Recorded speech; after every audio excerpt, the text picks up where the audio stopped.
New dawn, new day, new book. This time I'm going to be talking about Latitudes of Longing by Shubangi Swarup. Indian author. Very cool, very cool, very cool. This actually it's been a while since I finished this book. I just never got around to make a video for it. Not because it was bad. I think I would rate it a very solid either 7.8 or 8. Honestly, I might say 8, but it's just know that it's very biased, not just because it's a personal opinion, but also because this is literally right up my alley. It is not surprisingly a bunch of short stories that all come together. Each of them has their own little plot line, so there's no main overarching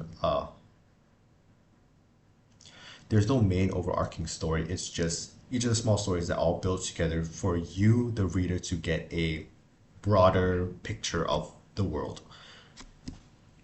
So this is very similar to the other book, Good Citizens Need Not Fear. But instead of the USSR being the linking factor between all of the stories, this doesn't really have a geographical or like a periodical linking factor. It's set around a general area of the Andaman Islands, Myanmar, and like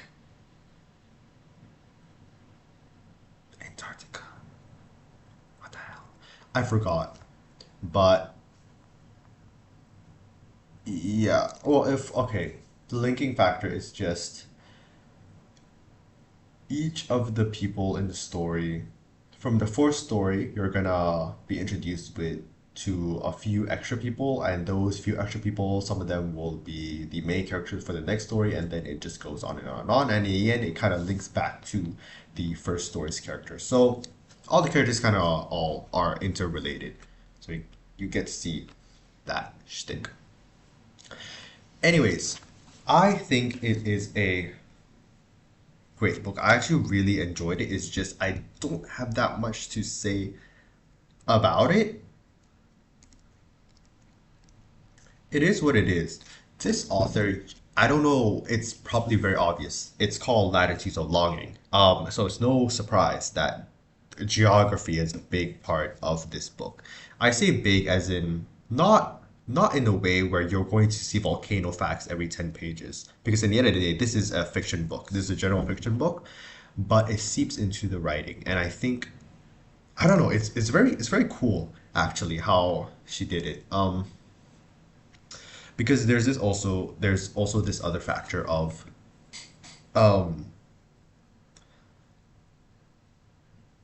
love and longing and yearning to people, but also in some stories to nature, to the earth, to, I don't know, the mountains, to the sea. And I know I say that, and that makes this sound like this book is a very butterflies and rainbows, peace and love, climate change book. It's not, which thank God it isn't. But I don't know. When you do read this book and you read the stories, which each of them does focus on, if you boil it down to a certain relationship, either between the people or people v people, or people v the earth, like people v like the sea or the mountains or something like that. The way the writer writes it is very, I don't know, it's so like fulfilling. It feels really well done and fleshed out, and you can really feel. That's so cringy. Okay, so let's start then. So the first story is, I'm not gonna go through all of them, but let me just give you the rundown. The first story follows this couple, this adventurer, botanist, scientist that went to the Andaman Islands, which by the way I did not know existed at all. Apparently, it's just a group of islands that's technically closer to Myanmar, but India controls it. So it's part of India. But yeah, the Andaman Islands, and it follows this couple who were from mainland India originally, but then moved to the Andaman Islands, and then So the husband is this explorer, while the wife is a medium, basically. And the Andaman Islands is,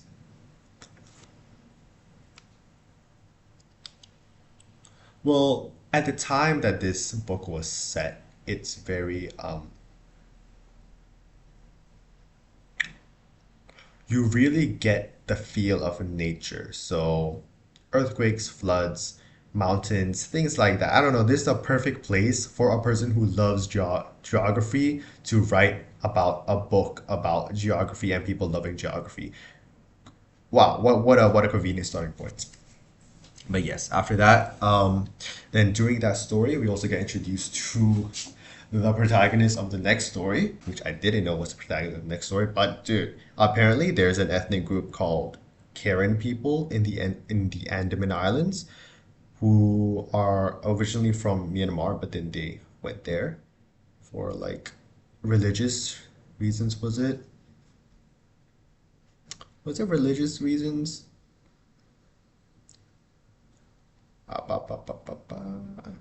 Yeah, religious and ethnic reasons. So they moved to the Andaman Islands. I didn't know that. I don't know if those people existed, but they do. Dude, I love it. I love this book because it really is, wow, teaching me a bunch of new things about the world. Andaman Islands, Karen people, more about Myanmar later on. So we follow that. The second story follows this Karen person called, I forgot her name, but then she makes the trip back to Myanmar to try to find her son, who is now locked in prison because he is a revolutionary. You know, war in Myanmar, nothing new, but we follow that. And then, yada, yada, yada. The next story follows the people that were name dropped in the previous story, and it just goes on and on and on and on. And that's it. That's the gist of it. I don't know if I could pick out a specific story that I really enjoyed because honestly, okay, I don't know if this is a good or bad thing, but none of them stood out to me. It's more of when you read it, you feel satisfied afterwards.